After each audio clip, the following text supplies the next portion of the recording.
Watching your favourite channel और मैं हूं आपके साथ आयशा।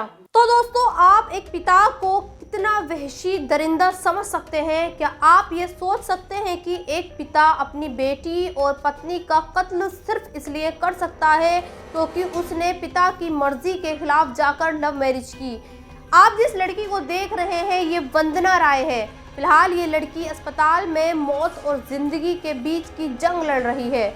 जानते हैं, इसे अस्पताल पहुंचाने वाला कोई दुश्मन या फिर कोई सिरफिरा आशिक नहीं है, बल्कि इसे जन्म देने वाला इसका अपना पिता है। बात दरअसल 1.5 साल पुरानी है। वंदना को अपने ही मोहल्ले में रहने वाले अभिषेक से प्यार होता है। दोनों शादी करना चाहते हैं। पिता इस शादी के खिलाफ होता है। बावजूद इसके वंदना अभिषेक की शादी हो जाती है, जिसके बाद पिता और बेटी के बीच का रिश्ता खत्म हो जाता है। वंदना के पिता ये कह देता है कि अब वो उसके लिए मर चुकी है और वो कभी उसके घर न आए।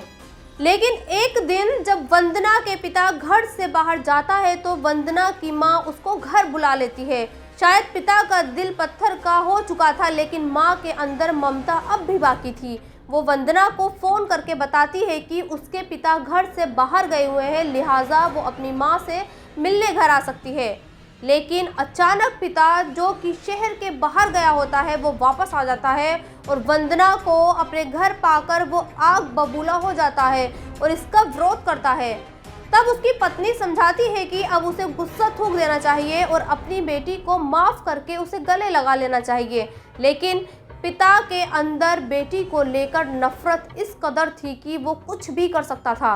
लिहाजा वो अपने घर में रखी तलवार को अपने तकिए के नीचे रखकर सोता है और रात के करीब 3 बजे वो घर में सो रही वंदना और अपनी पत्नी के साथ साथ 2 बेटियों पर भी घातक हमला करता है और घर से भाग जाता है।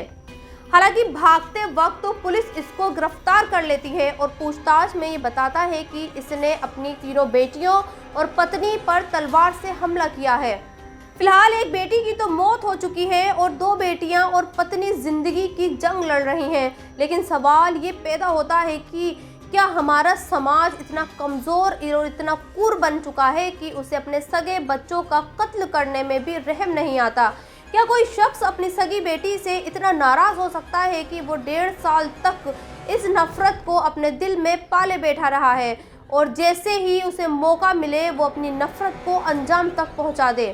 और सोचिए, उन दूसरी बेटियों और पत्नी का क्या कसूर था जिन्होंने भागकर शादी भी नहीं की थी? आखिर टेक्नोलॉजी को इस युग में भी पेरेंट्स ये एक्सपेक्ट क्यों नहीं कर पाते कि उनके बच्चे अपनी मर्जी से शादी कर सकते हैं? तो दोस्तों, इस वीडियो में इतना ही। इस वीडियो को ज़्यादा से ज़्यादा शेयर कीजिए, लाइक कीजिए और अब तक आपने मेरे चैनल को सब्सक्राइब नहीं किया तो प्लीज़ सब्सक्राइब ज़रूर कर दें। शुक्रिया।